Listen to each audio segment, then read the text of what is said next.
Our first guest tonight has Gene Simmons, Paul Stanley, and the late great Muhammad Ali amongst his fans.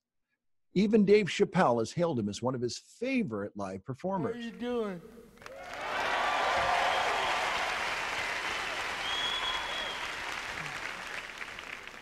You may recognize me.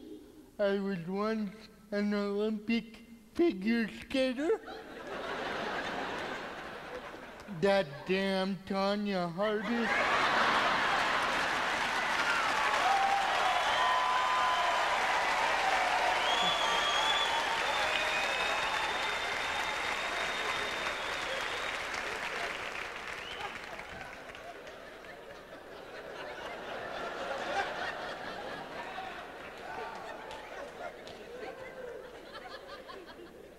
I've been having a lot of fun here. I've started blending in today.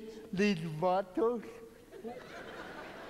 they wanted me to join their gang. Ooh.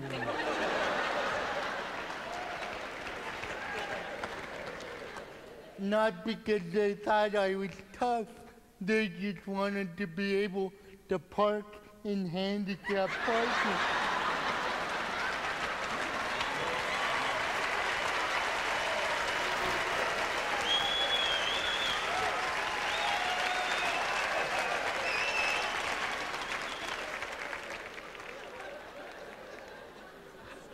Remember that lady who sued McDonald's because she spilled hot coffee in her lap?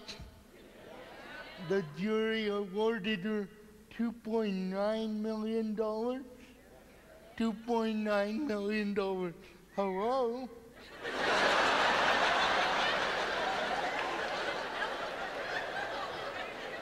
I've done that.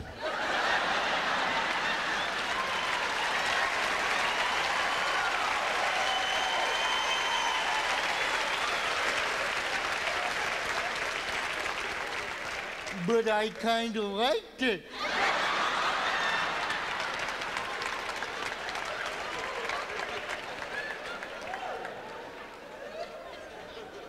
I was in a restaurant a while back.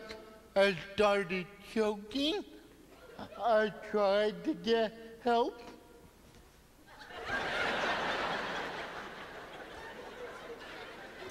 Wouldn't you know it? I accidentally proposed to a deaf girl.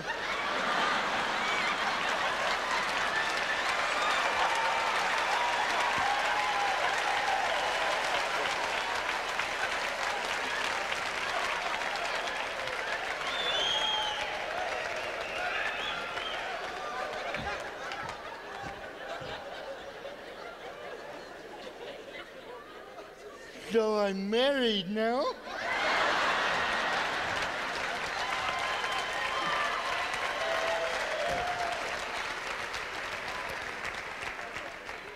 My wife never listens to me.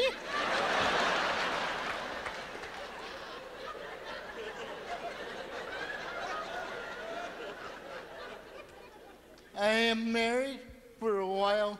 My wife has been finding herself. So I bought her a map and wrote, "You are here."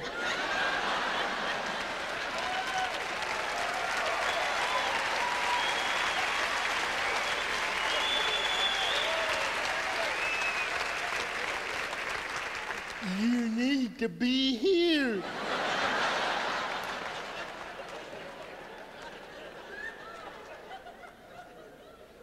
Sometimes I do things that make my wife mad at me, like the time she got a mild concussion when I tried to hit the snooze alarm with the lamp. Every 9 minutes. I said I was sorry, but she never listened to me.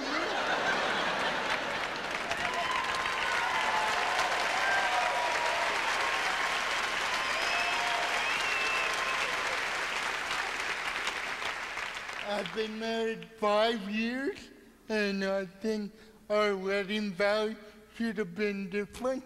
I think what I should have heard was, you have the right to remain silent. Anything you say can and will be used against you over and over and over again. Thank you. Ladies and gentlemen, Chris Fonseca. Chris Fonseca. Chris Fonseca. I think it's time we got you to meet Chris Fonseca. The man, the myth, the legend. Chris Fonseca, how are you, my friend? I'm doing great. Great to see you.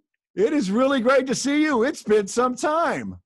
It has. It has. I mean, the last time I saw you, I think the last time I'm sure we crossed paths after that at the Comedy Store, for sure. But I do remember very vividly one time during the day, I was going upstairs to Mike Becker's office to find you and your wheelchair sitting outside his door, and all I could think was, how did this happen?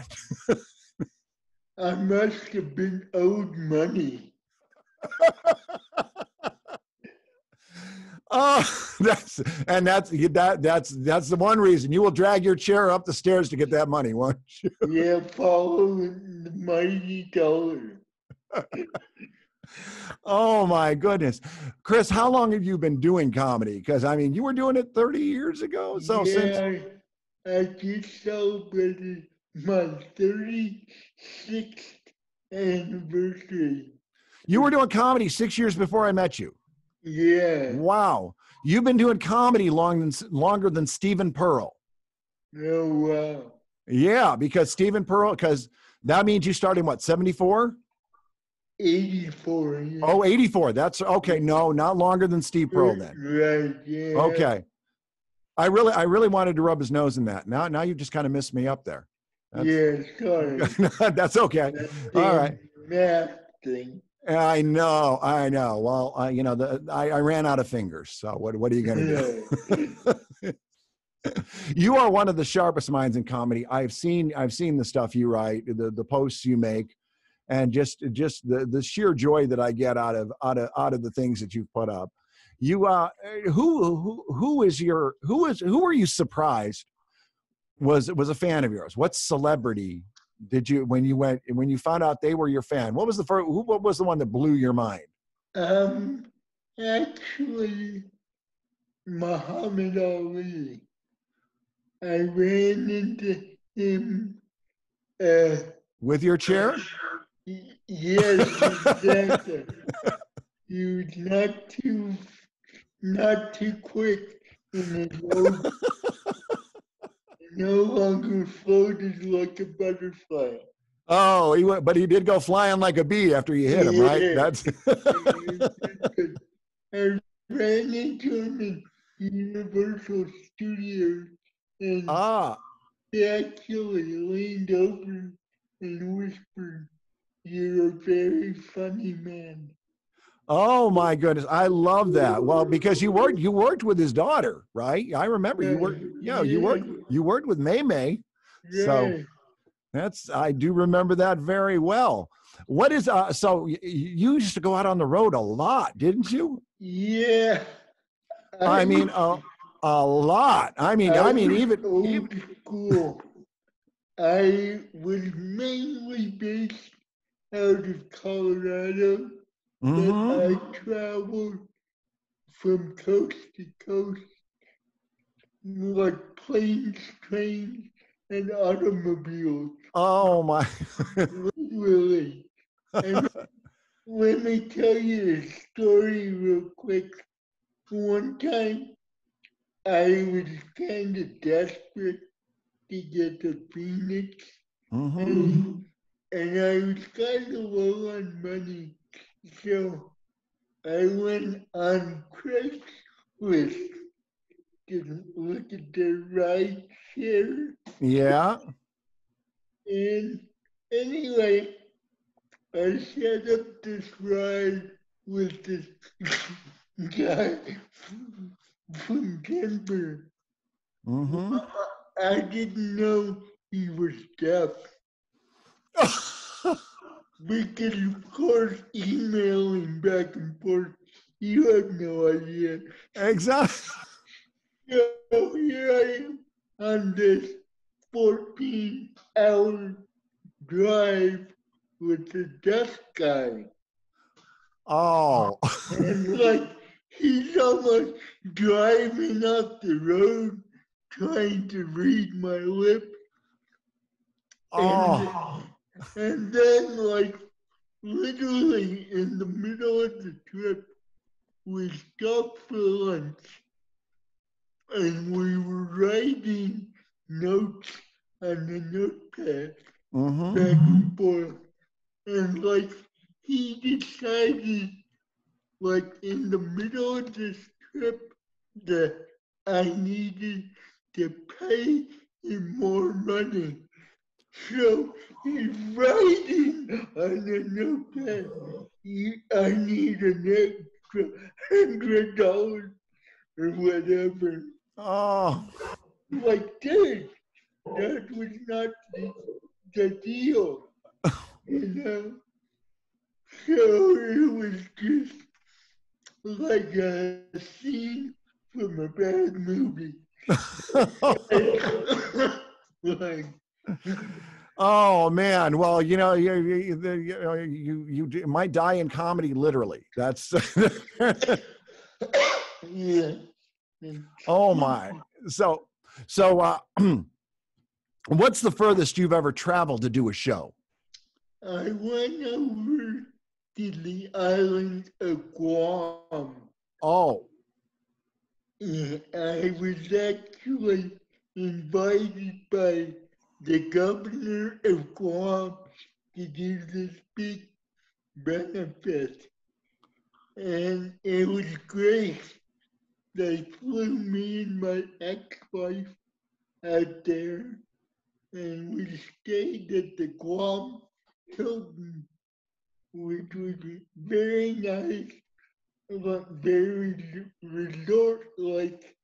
But it's funny, here we are at this fancy hotel, and on the lunch buffet, of course, they have crabs and lobster and blah blah blah. Right in the middle of that is a plate of spam. And I thought, am I being punked? Is Ashton Kutcher like, what the hell? And they explained to me that in Guam or on Guam, Mm-hmm. spam is like a mainstay because during World War II they couldn't get fresh meat. And so spam became like part of their diet. Oh, gee whiz. Pretty crazy. Well, thank goodness they didn't have Vienna sausages on there. Exactly. I think, Now, wait, you were married yes, I was actually married twice. twice. Yeah. And both of them were named Debbie or Deborah, Mm-hmm. which is kind of weird. Well, does that mean you have now? Did you have a type, I or were they guess, were they different types of women? yeah, they were very different. Oh. But it's interesting. And of course, I'm a big Elvis fan. And Elvis had a song called "The Devil in Disguise." Mm-hmm. With my experience, I think of it as the Debbie in disguise. Oh well, there you go, and you found him twice, right?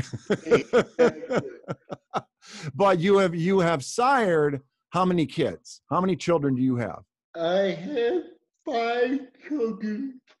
Two of them were already born, and my ex-wife had 2 boys when we met and got married.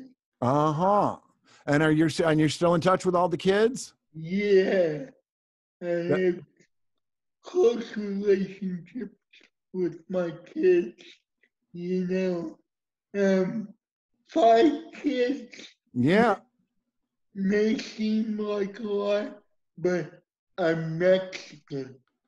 That's the minimum.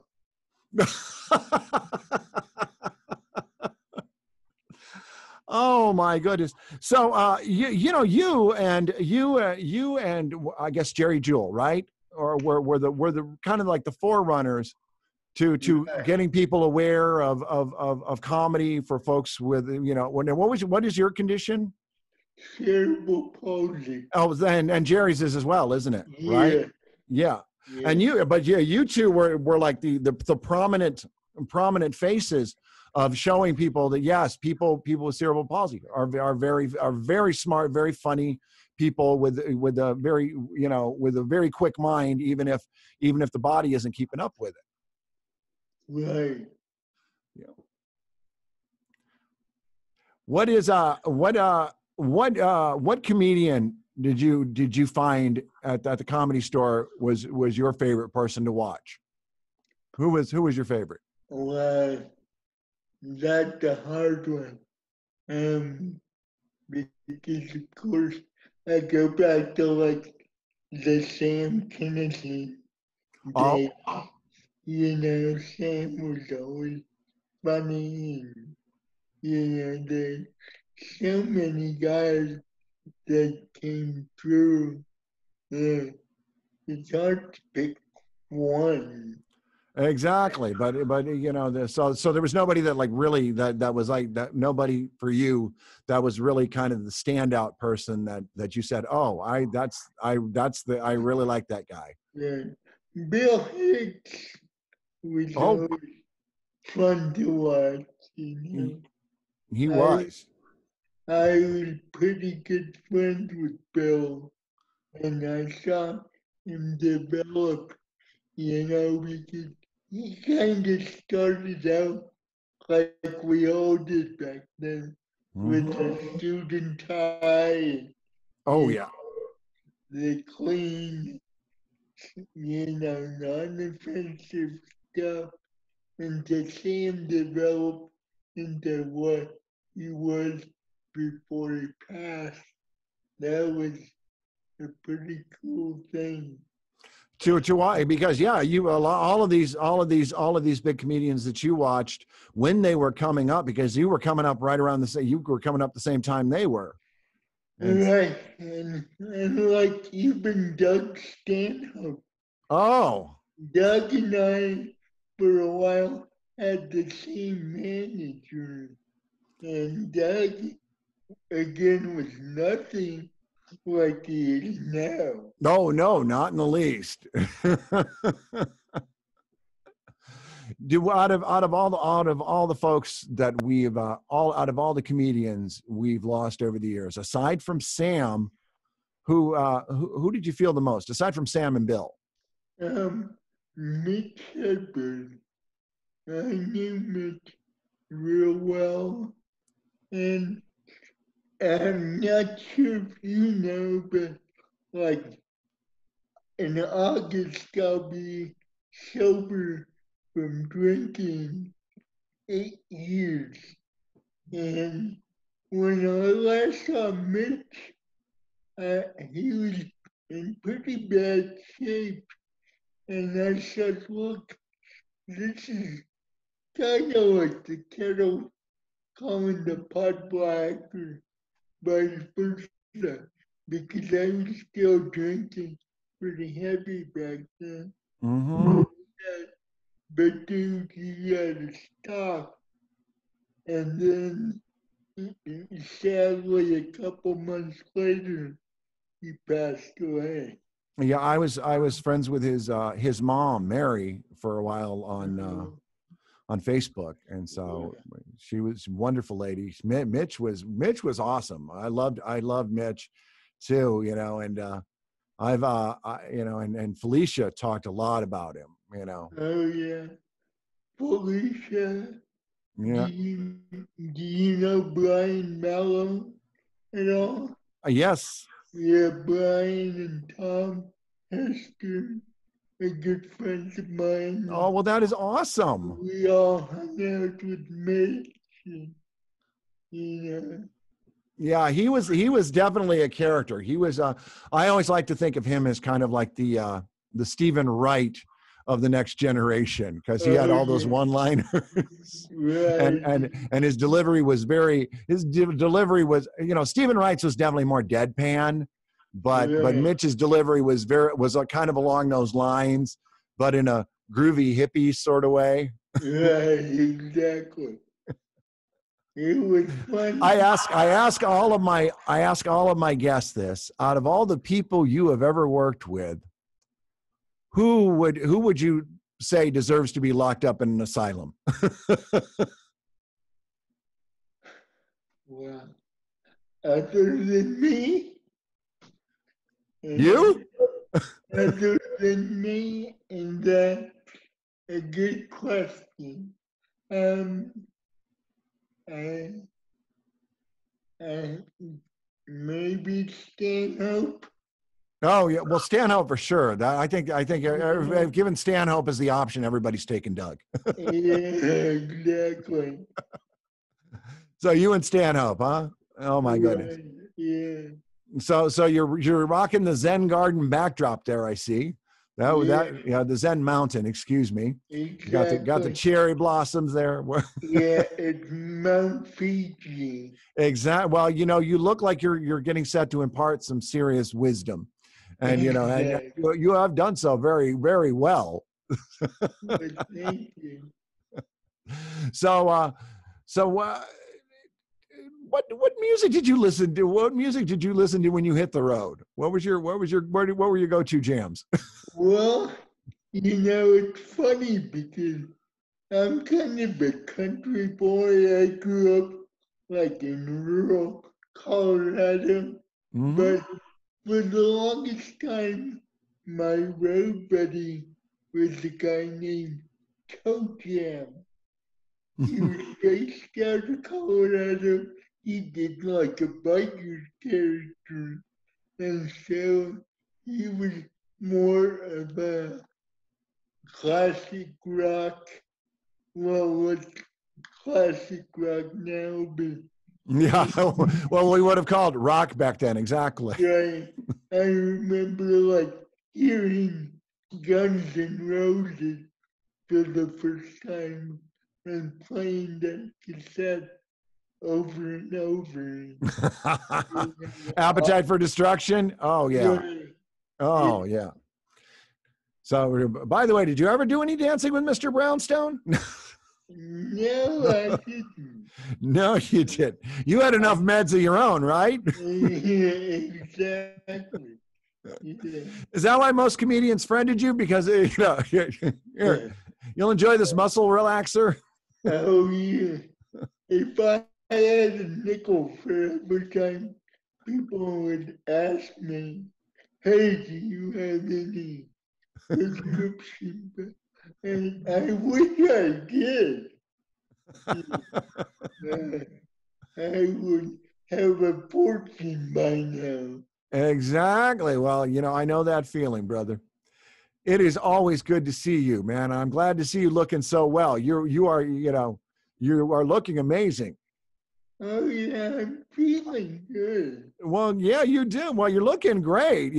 I know that you recently got the do done. Did you get that done for me? Because you're like, I'm going to be on camera, and you didn't want the wild sideburns. Exactly. I thought I'm gonna clean up for this guy because I cannot pronounce his last name. So the Don't feel least, bad. I can't either. so the least I can do is look good.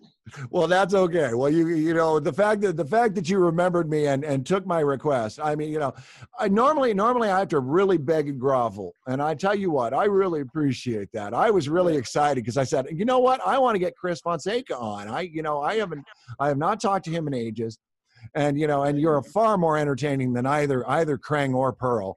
I was just like, oh. Uh, I was falling asleep with those guys, but you're here. You're doing a great job. Thank you. I hope they didn't hear me. They didn't hear me say that, right? Exactly. Who do you think I should try to wrangle next? Um, Sinbad. Sinbad? Yeah. Can you put in a good word for me? Yeah, I can.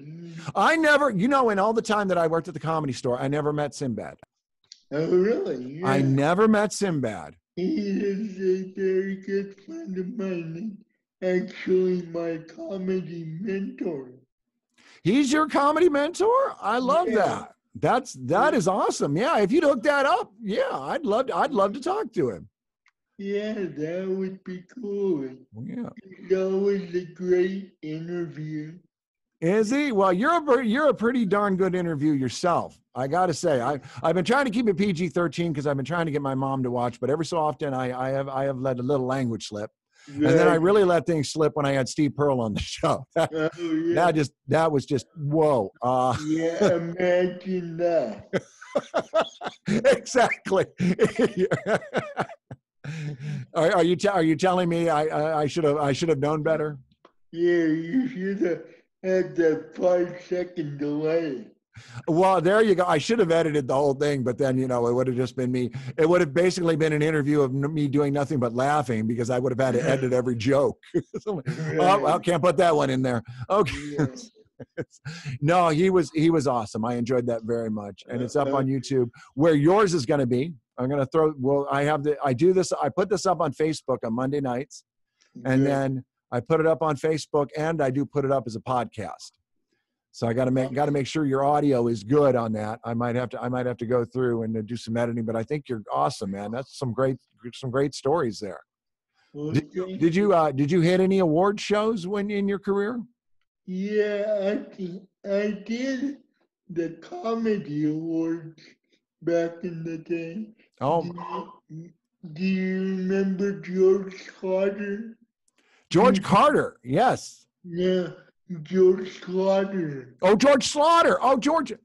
I know George Slaughter very well. Yeah, George used to produce the comedy award every year. Yeah, George Slaughter, the executive producer of Laugh-In, right? Right. I know George.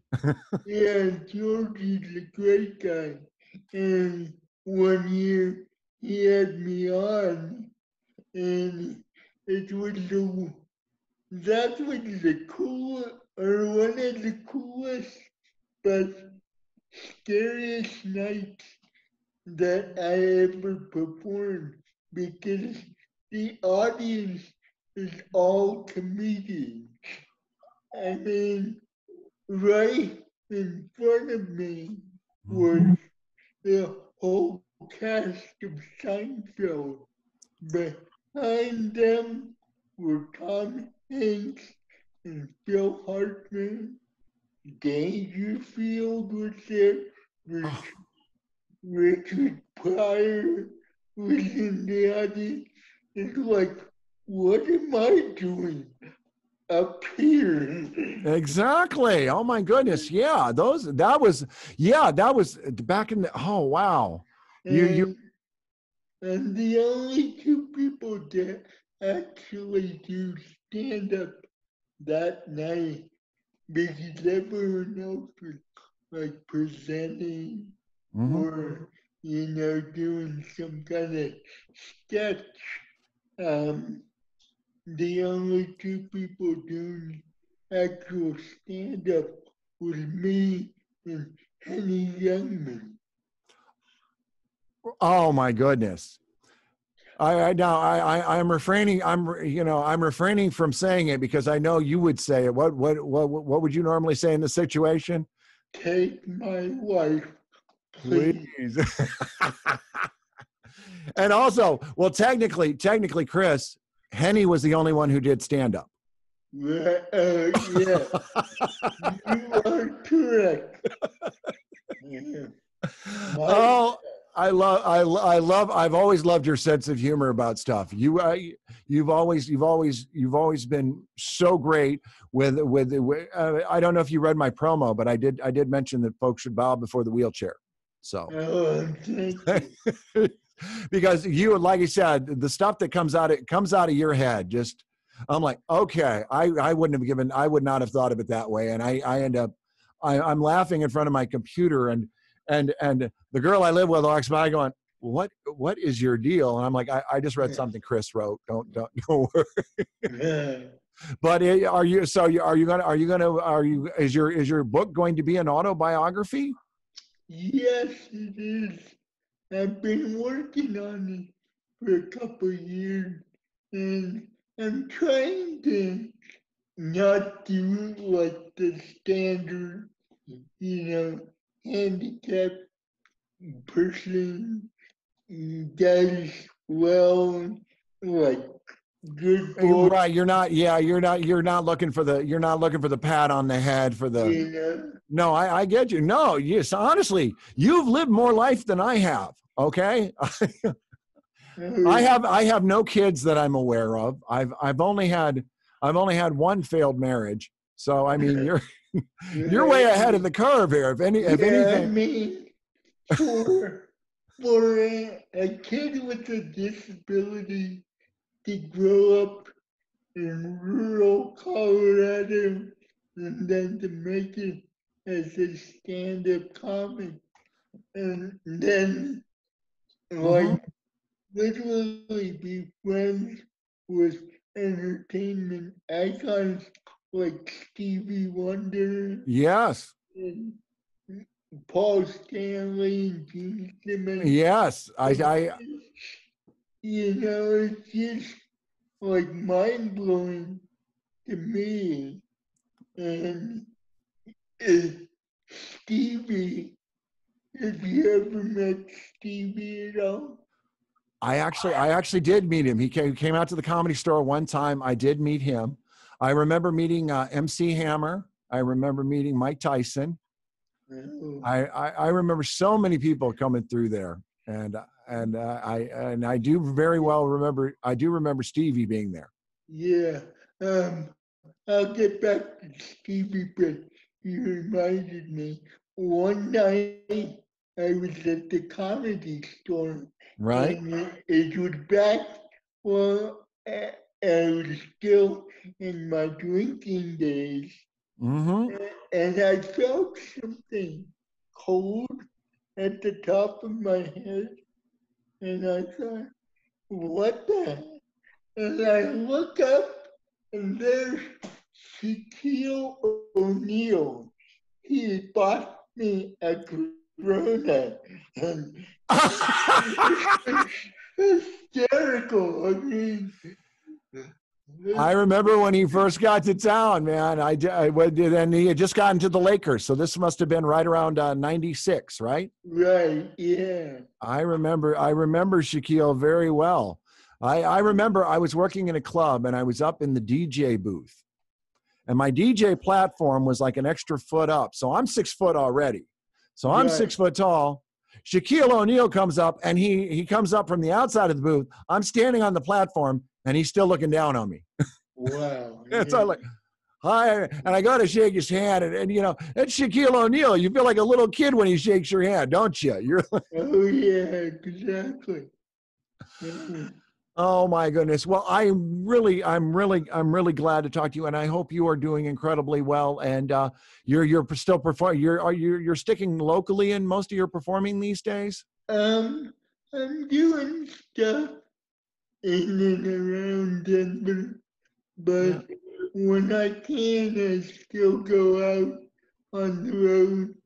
I've got, like I said, family in Texas, Oh yeah.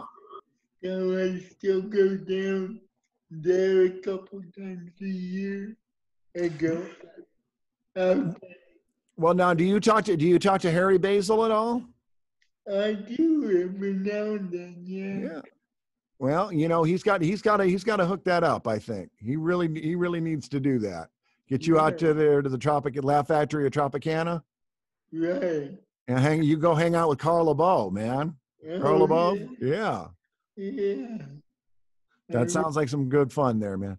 That Chris, I'm gonna go ahead and sign off here, brother. This has been an awesome interview with you, man, and it's really nice to see you.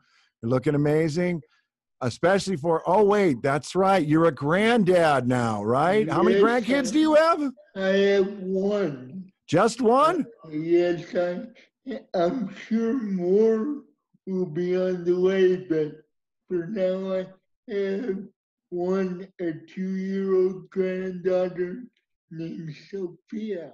For Sophia. Now that's SOFIA, Sophia? SOPH. IA. Oh, well, there we go. Well, I'm, being Latina and all, I just assumed maybe partially Latina. I thought maybe that was the spelling. Right. It's so good to see you, brother. You have a very good night, and we'll talk soon. You too. Take care, Jim. All right. Bye. Bye-bye. For the last couple of years, Chris has been in assisted living, and he still goes out and tries to perform. But in the wake of COVID-19 and the coronavirus, he's been having issues getting out and supporting himself. If you'd like to help, you can go to paypal.me/crazylegscomedy and make a contribution. He'd greatly appreciate that.